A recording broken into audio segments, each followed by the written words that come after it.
the word entrepreneur, just, you could hear it in your voice. It had a deep meaning, and how you even did that reel, I was like, dang, he has a really deep meaning with this word. Like, it means something. You just know if someone's gonna take the chance at doing something themselves and become an entrepreneur, there's something special about them.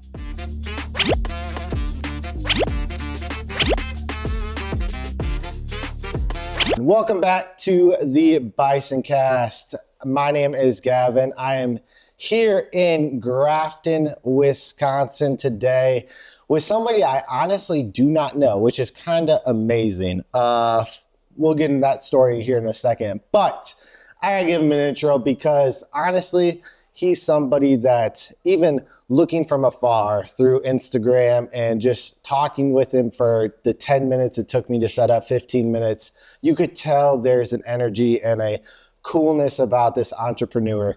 He owns a Utopia art school. It is a Jiu-Jitsu martial arts school here in Grafton, Wisconsin. He also does Grafton Best Kids program. He's also a digital marketer for a I probably pronounced that wrong, but we'll get to it. And he is a BJJ and Judo black belt. His name is, wow, I almost forgot his name, Perry Wirth. Nice to meet you. You too, man. I appreciate you having me on here. I tried to hype you up and I messed up probably 3 of those words. No problem. It's all good. So we just met too, so like you don't know anything. Exactly. So, and that's the cool part. I got to explain that. So you were scrolling on social media and you honestly just, the algorithm did my business good. Gavin Bison videos. Yeah. That's awesome. And you just hired a video company. I'm not here for business, but you just hired a video company before you found my, that's crazy. It was like, you did good, but also you could have pushed me a little further along. Served them post to me like 2 months earlier and would have been different. Yeah, exactly. So let's start. So I do this podcast in a couple different, in 2 ways. I start with passion and then I get to business stuff. Because as you know, as I explained, I am a first-year business owner, official business owner, not doing freelance no more. I actually have a business. Cool. And I want to learn the techniques and I want to be at the places people built up. You built this place up and I want to learn about it. I don't know anything about martial arts, jiu-jitsu, Muay Thai, any of that. I don't know anything. So really I'm coming to you with little experience in this world, but I know you have a lot of experience in this world and also entrepreneurship. So let's start with this. What brought jiu-jitsu and why Utopia? It's a hard word to say, isn't it? Jiu-jitsu? It is. I always have one cocktail and it's like the most challenging word ever to say. And I've been doing it for 17 or 18 years. Wow. So I wrestled growing up. I eventually coached wrestling after high school. Okay. My second year of coaching wrestling, my friend finally got me to go to a jiu-jitsu class. He was doing jiu-jitsu for like a year before. And he's like, hey, jiu-jitsu is better than wrestling. I was like, no, it's not. And then I was like, okay, I'll come check it out. I went to my first jiu-jitsu class down in Milwaukee at Nutri-Round with my coach, now John Freeland. And I fell in love and I've been doing it ever since. Wow. A year after training, and this is like, jiu-jitsu is such a new sport. You know, it's new in the United States, late 80s, early 90s, but that's like on the coast, like mostly California. Okay. And I know you work with a lot of CrossFit gyms, but like CrossFit was the same way where like it started on the coast and then it slowly moves in. Exactly. And in the Midwest, we're on like this 5 to 10 year lag. Okay. So something, at least pre-internet, you know, it would take 5 to 10 years for stuff to start like moving in at a serious volume. So Jiu-Jitsu in Wisconsin didn't really start getting popular Yes, until, it's not just me. You know, the later 2000s. Yeah. Right? Not, like 2008, 2010. Now, even now it's blowing up. But when we decided to open our gym a year after I was training in 2008, you know, there were 4, maybe 5 black belts in Wisconsin in Jiu-Jitsu. Wow. There were maybe 3 gyms in the area, all in the Milwaukee area. And, you know, the suburbs didn't have access to the sport. Yep. You know, there are a couple gyms in Milwaukee, some in Madison, some in Appleton, like one in Appleton. When I say some, it's like one, you know, one Madison gym, or one Appleton gym, or one Green Bay gym. Yep. And we wanted to bring jiu-jitsu back home to Cedarburg, Grafton area, which is where we're from. And we're like, hey, let's do it. Sweet. I mean, we didn't know what the hell we were doing. You know, we had 1 year jiu-jitsu experience under our belts, but, you know, it's one more year than everyone else. Exactly. My buddy who got me to open up the academy with him, my business partner, he owned his own paintball. He owned the local paintball store in Grafton. Oh. So he had business experience. He ran that all through high school with his dad's help. Yep. We were both in school for marketing, so we knew a little bit. Looking back, we still didn't know shit.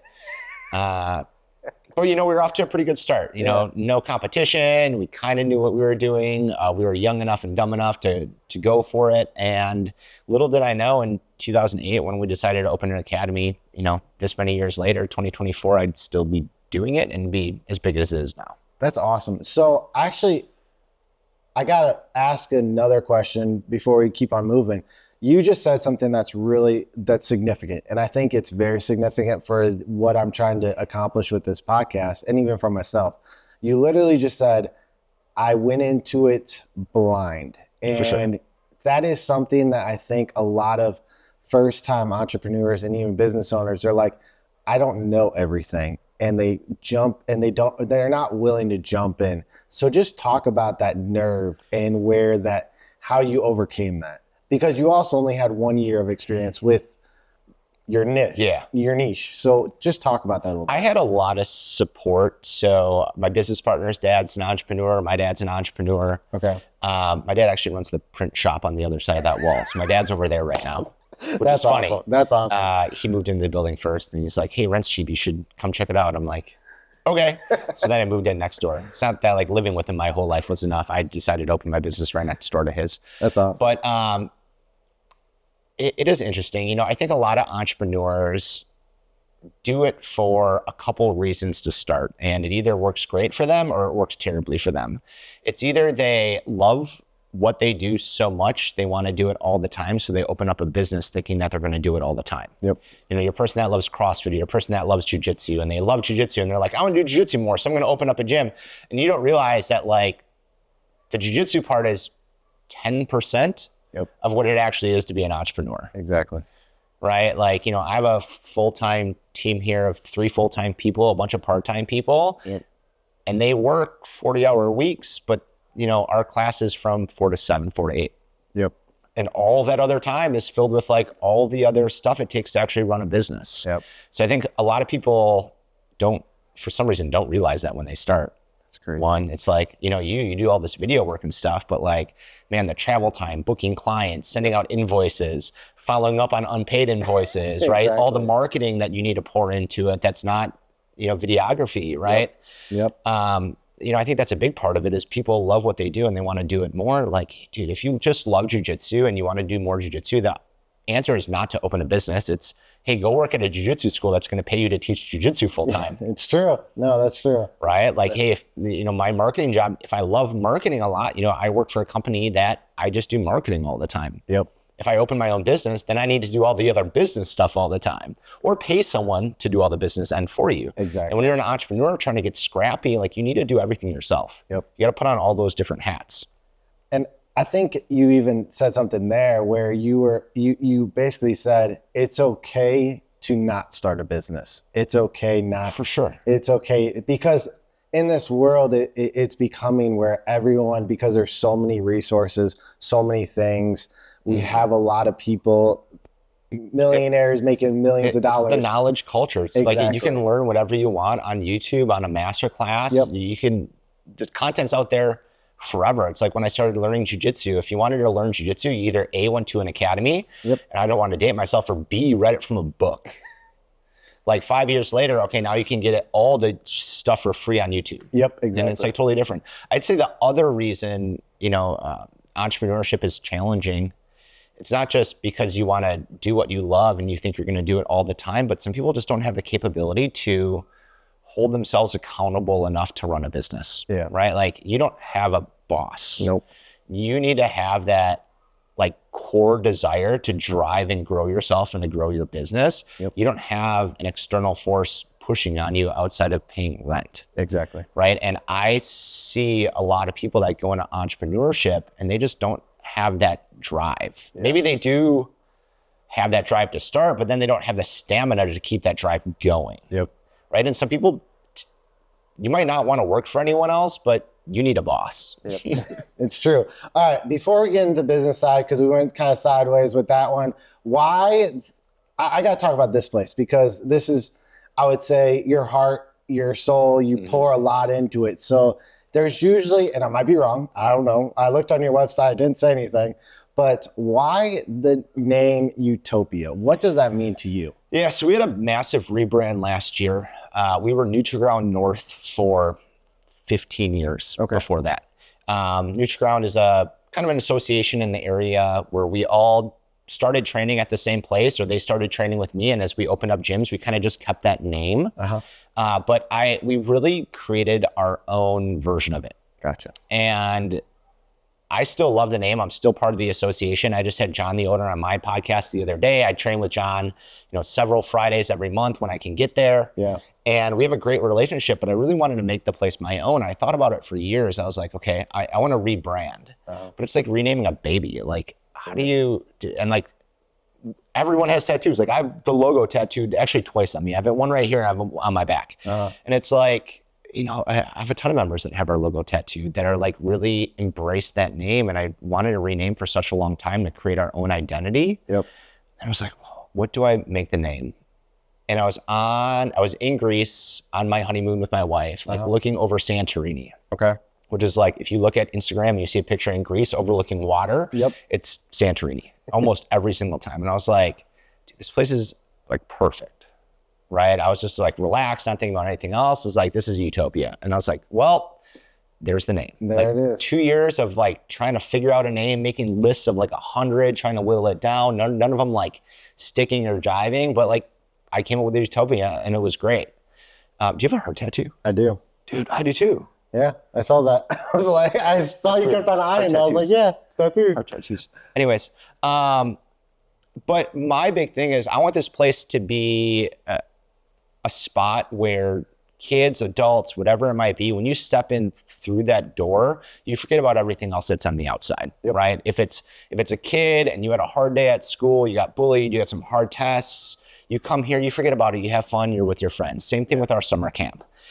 Adults, like we have so many stressors in our life, work, family, obligations. Like I want this to be the spot where all you think about is yourself and you care about yourself and you have your team here, your community here supporting you. So I came up with the name Utopia. That's awesome. That's so cool. It's fun to talk about the names of businesses with business owners because there's always a story behind it. Yeah.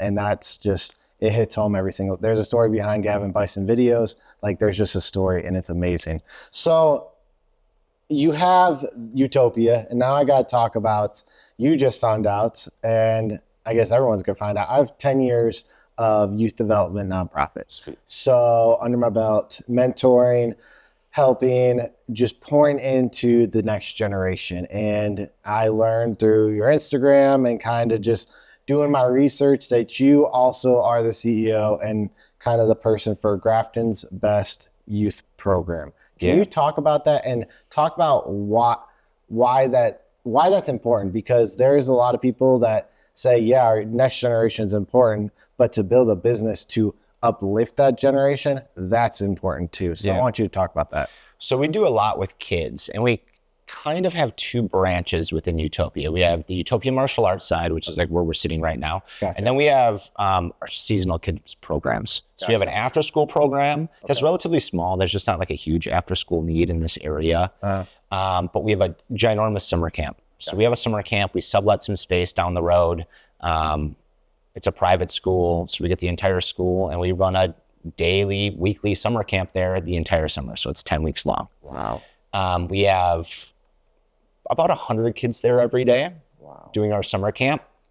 And it's everything. It's not just martial arts, but it's like what kids do at summer camp. Yep. We don't do swimming because they don't have a pool, but it's like sports, games, activities, arts and crafts, dance, tumbling, like field trips and all that stuff.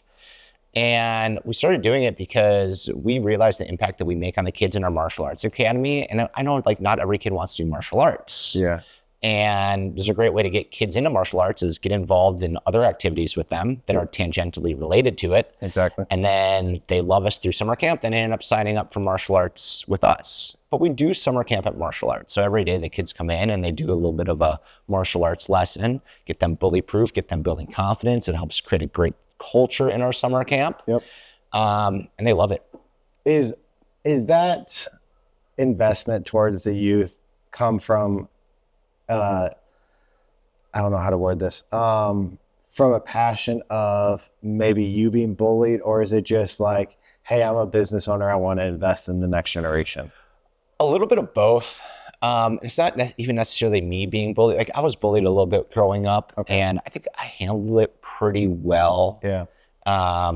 Granted, you think you're handling it when you're a kid and it shows up later in your life, whatever it might be. But like I didn't have a terrible life growing up by any means. Like I wasn't like shoved in lockers or anything like that. I went to Cedarburg. Like it wasn't that bad. We weren't like, no one would, there was maybe one fist fight like the entire time when I was ever in school. Yep. But you know, through my years of martial arts and the stories I would get from the parents on how martial arts impacted their kids really drove me to want to get a bigger reach. Gotcha. Because I see how it changes kids' lives, right? Yep. Kids that don't have the confidence to go meet new friends, and they don't have the confidence to stand up for themselves, or they need to develop their focus, or like there's so many different things that we help families with. Yep. I was like, the more people we can help in the way that we do it, the better. Yep. That's awesome. So let's move into the business side. And that's actually a good place to start is your niche, your target audience. Do you have one, and how did you figure that out? So for me, I got this question actually about a week ago, and some dude that I know very well, I love him to death. He's like, what are you trying to accomplish? Yeah. And that question, when you first get it as a business owner, you're like, man, how do I answer that? And then you learn how to answer it. And I was like, okay, I understand what you're getting at and what you're saying. And I had to figure out that elevator speech and kind of hone in my target audience and stuff. So I have to ask you, like, how did you figure out that target audience? And I know Jiu-Jitsu is a niche. So how did you figure out how to bring those people in? Whoa, that's a big question. It is. That's a big question. We've changed ours over the years, you know, the way that we've grown and the way that we've diversified our programs and things like that. And, you know, we have there's the niche, like what we do better than everyone else. Yep. And then there's like our target markets, which they're connected, but it's a little bit different. The target market's like the people that we market towards. Yeah. In that bucket, we have two groups. We have our adult members, the people that want to do our adult martial arts program. Gotcha. And then we have the parents that want their kids to work with us. Gotcha. And there's overlap there, right? Yep. We get a lot of parents that want their kids to work with us. Then after 6 months of watching, they're on the mat training with us as well. Yep.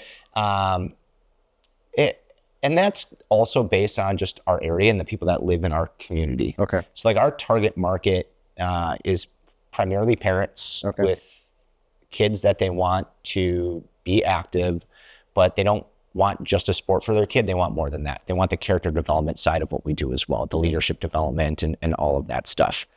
Adults, we really focus on adults that want a healthy community to be in. Gotcha. So like we're not the gym that's out there trying to make, you know, MMA world champions or jiu-jitsu killers or anything like that, right? Yeah. Like most of the people in our area that want to start jiu-jitsu, they're like 35, 45 years old. You know, they have an office job. They don't want to go to work with a black eye, but, you know, they're kind of sick of their current workout routines and they don't really have a good community that they can grow with. Yeah. So that's who we market for. And, you know, the main thing that makes us different is how much we care and connect and develop our members. Okay. And we care about every single student. Yeah. I'm pretty sure we're probably one of the only gyms that if you don't come in within a week, you're going to get a text message. If we don't see you a few days after that, we're going to start calling you almost every week. Wow. Like we want you to use our facilities. We want you to get the results that you're looking for. And we want to work with you. Yeah. Right. When we're going to hold you accountable and we want you to hold us accountable as well. Yeah. Like if I make you a promise and I don't hold up my end of it, like I want you to call me out on it. Yep. And that's part of what we do. It's like, hey, you signed up, you want to work on this stuff. Like, hey, you're not at the gym. Yeah. Is everything okay? And part of it's like, we just want to make sure you're not injured, you're healthy, you're not like sick with the flu or whatever it might be, because we truly care about you. Yeah. That's interesting, because you're building a culture and community here of support, holding accountability and stuff like that. And that goes into something I have been also learning along the way with this podcast, is the support system you have to build your business. So for me, when I jumped, I'm one of those people, you might be the same way. Like when I want to do something, I go head first, elbows first, knees first, whole body, just jump in. And a lot of people have the critics, I would call them. Yeah. Even if they're your friends, family, like they got something to say about that. But it's also, when you start building a business and even a community, you start building it up to where you find that support system in what you do. And it's funny because you're building that within your community here, but how did you have, I assume you didn't have struggles, but did you have struggles finding that support system building this up? Or was it like, hey, what I experienced with building this up and that tight-knit supportive community is what I want to bring to my business and to this studio? Does that make sense? Yeah, for sure. I think jiu-jitsu in general does a very good job at just filtering people out that don't fit right away. Really? Just with especially with the adults. Okay. And right away, someone walks in that door, they need to put their ego to the side. So you automatically, people that walk in and end up signing up with us, they're already used to throwing their ego out the door, because your first night of jiu-jitsu, especially if you're going to do an all levels class, you're probably going to get whooped up on. Yep. In in the safest, nicest way possible, but you're not going to win. Yeah. Right. And it's a little bit different than a workout where you're kind of grading yourself against yourself a lot. Yep. And you end up doing that down the road in jiu-jitsu, but you're literally having someone else just manhandle you in the nicest way possible. If we rolled right now, you just wouldn't be able to do anything. If I wanted it. I could probably tap you out, but I could also just make it so you couldn't do anything for 5 minutes straight, and which is its own frustrating thing. It is. So I think jiu-jitsu filters people out right away, but then, people who end up signing up with us, it's because how much support they get from our community. Gotcha. It's man, everyone was so kind and helpful and said hi, and it was just such a great experience that they just want to become part of that experience. Yeah. And I think when you have everyone on the same page, rowing the boat in the same direction, the people that get on the boat also want to go in that same direction as well. True. So I just laugh when I say this. During my time of creeping on you, because I didn't know you, I watched a reel, and it was a day in the life. And it was very interesting. And I don't know if you do this, but I got to explain it. And if you give me permission, I'm going to put it in the episode. Yeah, do it. Imagine this. Wednesday rolls around, and it's not just another day. It's date night, an opportunity to reconnect. It kicks off with you in the trusted hands of TJ at Barber Social. TJ, a fellow entrepreneur, purple belt in jiu-jitsu, an all-around awesome guy, gives you a fresh cut while you dive into everything from the latest alien conspiracies to what's going on in your respective businesses and BJJ games. Next, you accompany Aletha, your entrepreneurial realtor wife, to a property showing as well as an impromptu final inspection, stepping in last minute to assist a colleague. This is a dance you've both learned, and supporting each other, juggling schedules. You make a great team. The evening progresses and you find yourselves touring the Wisconsin Club. It's a cool place, bringing with the possibilities to expand your business network. You may not have the best golf swing, but hey, that's not why you're thinking of joining. You might have to do a little bit of pickleball though. At the club, you decide to have dinner. 2 fillets make their way to the table. As you enjoy the meal, you're reminded that these are the moments that make all the work worthwhile. On your way home, you find yourself stopping by a house to deliver a key to one of Aletha's new buyers, and at her office to pick up supplies for the next day. Yes, the life of a real estate husband is full of surprises. Upon returning home, you met with a sight that's all too familiar for most husbands: the pile of cardboard boxes awaiting for disposal on recycling day. And so Wednesday ends, not with a whisper, but with the soft crunch of cardboard and the satisfaction of another day well lived.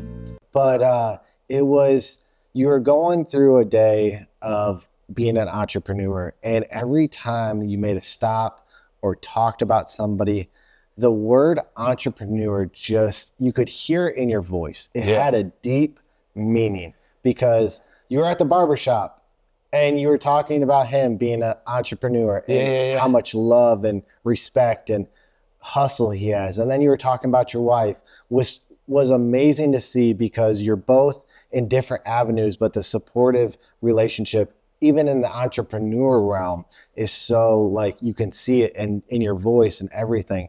So first question is, do you know you're doing it? And second question is, what does that word mean to you? Because it means something different to everyone. And I can see it in your eyes when you talk about it and how you even did that reel. I was like, dang, he has a really deep meaning with this word. Like it means something. Yeah, for sure. And I've almost even tried switching the label on myself from entrepreneur to CEO. But I do love the term entrepreneur because, you know, it's someone that you just know if someone's going to take the chance at doing something themselves and become an entrepreneur, there's something special about them. Yep. It's like, man, I was always told as I was wrestling growing up, like someone's going to see that, hey, you wrestled on the high school team and you're applying for jobs and they know what it takes to become a wrestler and to like stick with it for 4 years and like how challenging that is. Like people just have a different mindset about you. I have that same thing about entrepreneurs. Like, hey, if you're going to be an entrepreneur and you're truly going to try it. So I don't hold that term loosely, right? If you're just going to like dabble in something, I'm not going to call you an entrepreneur. Like you're just dabbling. Like if you're trying to sell me an MLM, you're not an entrepreneur. You're just trying to sell me an MLM. But that being said, you know, it's someone who's got hustle, they got drive, they got some sort of passion, they have something that has lit that fire inside them to create something, right? They're willing to take risks, they're willing to put stuff on the line.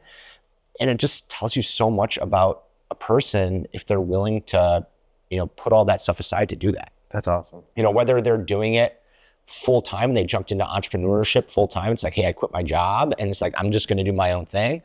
Or if you're doing the double thing like what I did. And I still do, you know, I have a full-time job and I run the academy. And I really do that because I still love my full-time job. Right. And I found a way to balance both of them. At some point in time, there might be another thing that's on that scale of balance and I'm not gonna be able to balance it as well that I do, but I've got a lot of practice doing it so far. That's awesome. Because I started this when I was in college, right? So I really don't know anything different. I started Utopia when I was a sophomore, junior in college at MSOE. We really just started as a club. I didn't really turn it on into a business until like 2017, 2018. And I started in 2008. But like, you know, I started when I was in college, right out of college. I mean, I had a job all through that too, but right out of college, I got hired at Accenture, my, you know, consulting firm that I work for. And I've always just done both. That's awesome. Did you always have that hustle, like growing up? Cause it is, you can teach the hustle, you can teach the drive, but sometimes it is also just a natural thing. Like you're naturally wanting to push yourself and go the extra step. Was that always in you? Because and this is my opinion, if I didn't have that drive, that hustle, I wouldn't be successful or even started this. I would have just went and found another 8-to-5 job. You know what I'm saying? It's one of those things. I do think I had the tool of hustle. I just don't think I really started using that tool correctly until like 2018. Right? Like I always had the drive and I could turn it on and, you know, all through school or work or doing whatever. But like I finally made a choice at some point in time, like, hey, I'm going to use the energy I have to push this as far as I can. Wow. No, that's good. So I'm not ignoring him. I'm just looking at my notes.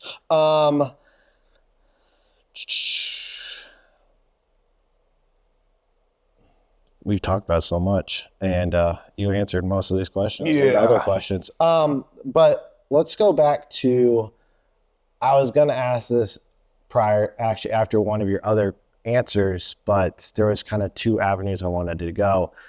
With the rise of UFC, you've talked about a little bit, with the rise of even WWE, like I know it's different. Yeah, it's more of an act, but there are some forms of wrestling and stuff like that, and people do train in different stuff.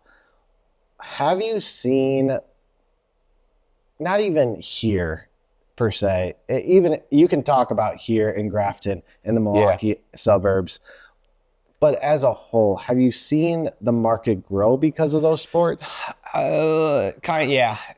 So like in the early days when I started training and UFC was on once a month, maybe every other month, versus like it's on all the time now. Yep.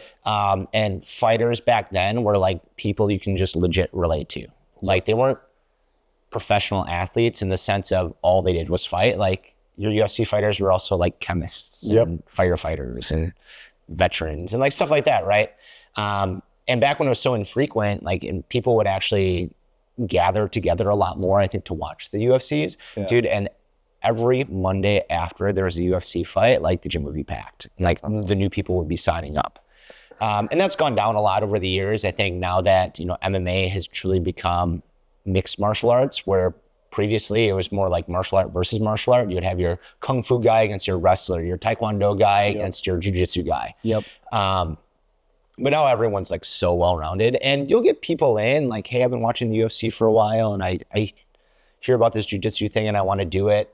WWE, I grew up watching WWE and I loved it, but it didn't necessarily drive me to want to do martial arts. But I also grew up in the area of like, you know, Three Ninjas and Teenage Mutant Ninja Turtles and Karate Kid, and like all those things wanted to make me do martial arts real bad, especially Three Ninjas. I was like, but nowadays, you know, a lot of adults who come in heard about jiu-jitsu through like Joe Rogan, Jocko Willink, you know, all the different celebrities that do jiu-jitsu, and that's how they hear about it nowadays. And I actually got the opportunity to meet Jocko once at like a conference and a book signing. He spoke and then he signed books and he autographed our books and stuff like that. That's cool. And like I got an opportunity to thank him, like, hey, thank you so much for putting the word out about jiu-jitsu, because, you know, 8 out of 10 people, adults that come in to do jiu-jitsu for themselves are like, oh, I heard about it through Jocko, or I heard about it through Joe Rogan.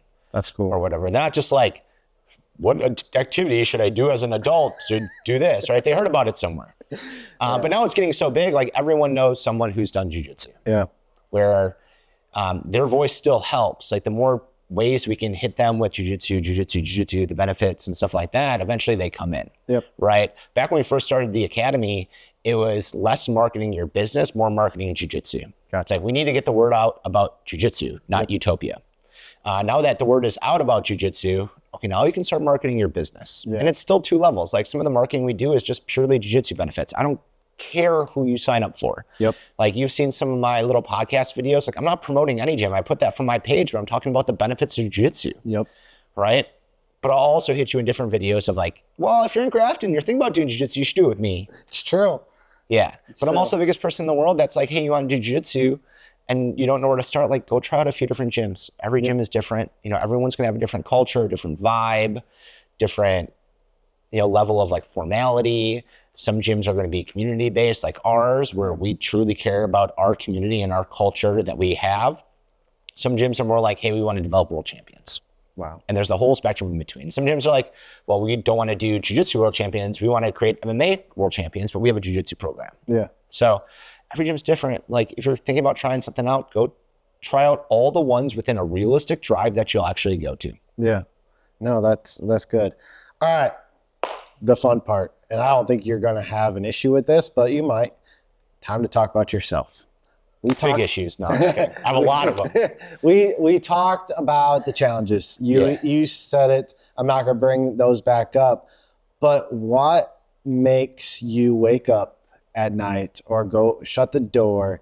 What is that thing that you're like, man, I did that? What is that? Like, for me, the good things or the bad things? The good thing. Okay, the good things. What is that one successful moment where it's like, I did that? For me, just starting out, it's that first contract with my own business as that person, because there's so many contractual Upwork, Fiverr, all these other things that people start using, but then you move off that once you become a legit business, and then you're like, I signed this from that. That's like, hey, I did it. That gives me affirmation. Like people are looking and want to sign with me. And so what is that? Or so many different things. I knew you were going to say that. There's so many. You know, one thing that we do at our academy within our immediate team is celebrate wins. We do we have a meeting later today. And literally the first thing that we go through is business win, personal win from every single person on the team. And then we do what we call customer headlines. That's awesome. So what have we heard from our customers? That the good, the bad, the ugly, the great, the terrible. Yeah. And very rarely is there terrible or bad or ugly. It's usually good and great stuff. And we just celebrate wins all the time. That's awesome. And there's like all the other stuff, like, man, getting promoted feels great. Promoting another person feels great. But it's like, I didn't do that. I helped with that. They did all the work. Yeah. Right. And I find myself almost like enjoying that more. And that's why I do it. Like, I love seeing, I know the impact jiu-jitsu has made on me. Like, like mind health. Mind health. That's a thing. I'm just creating that now. But like mental health, mindset, like, wow, dude, all my friends are through jiu-jitsu. I love learning jiu-jitsu. I love teaching jiu-jitsu. And I know how much it's done for me. And I love seeing it happen for other people. Plus, read all the stories from like parents about like, hey, my kid didn't have the confidence to do dance before, but I put them in jiu-jitsu and now they're willing to try new things. Or, hey, my friend wasn't bullied, or my kid wasn't bullied, but his friend was. And, you know, my kid stood up for his friend. Yeah. It's like, it's so funny that like our kids, this is totally tangent story, but like, you're good. A lot of parents put their kids in our program so that they don't get bullied, and they don't get bullied because they walk around with confidence, but they actually end up standing up for their friends more than they have to stand up for themselves, because since they carry themselves with confidence, they don't get bullied, but their friends don't. Yeah. Right. But they have the confidence to stand up for their friends, which is really cool. That is cool. So that's awesome. Has anyone ever said you talk in such a, sitting here for 20 minutes, I have learned so much from you, from just the way you have spoken, such like I would love to sit in a meeting with you, because I could tell like you're that type of leader for this community and for your people because of the way you speak and the way you just carry yourself. So I just want to say thank you, because honestly, like I said, like I only know you from 20 minutes or 30 minutes, and it's just incredible because you can just see like you seeing a boss of a company say it's cooler to promote somebody else than get promoted. You don't find that in this day and age, because people would rather get promoted because there's a bag at the end of the tunnel. And that's just something, and I've been in toxic environments. Yeah. And it's just something you don't find. So you saying that, just like, you just have to like, the trick is you just need to give a shit. Like you need to care about what you do. Yeah. And, you know, I want to grow Utopia on a fairly large scale. We have some huge 3-year, 5-year, 10-year plans ahead of us, but I have it for 2 reasons, right? One, I want to impact a lot of people. I want to share what I've got out of martial arts. Yeah. And what I've heard others getting on martial arts with more. Like every time I get a great testimonial, it's like, okay, I want more people to have a similar thing, their own story. Gotcha. But 2, you know, I want to create a spot where people can get paid to run martial arts gyms. Yep. And I want to be able to pay them very well. Yeah. I would love to just take my current team and just double how much they get paid. Like if I would take no pay increase if I could just be like, if you said, Perry, we'll pay you 10x what you get, or we can double what your team gets, I'd be like, team, take it. Yeah. Whole thing. That's cool. All of it. Like, I never thought starting a martial arts gym, there would be a possibility of making this a career for people, and we have. That's awesome. That's awesome. I think that's just so cool. All right. So last question, but it probably won't be my last question because I'll have a sweet follow-ups. But first time entrepreneur, business owner, what is your one piece of advice or 2 pieces of advice? You have said so much that I think people are going to, I mean, even me, are going to grab onto.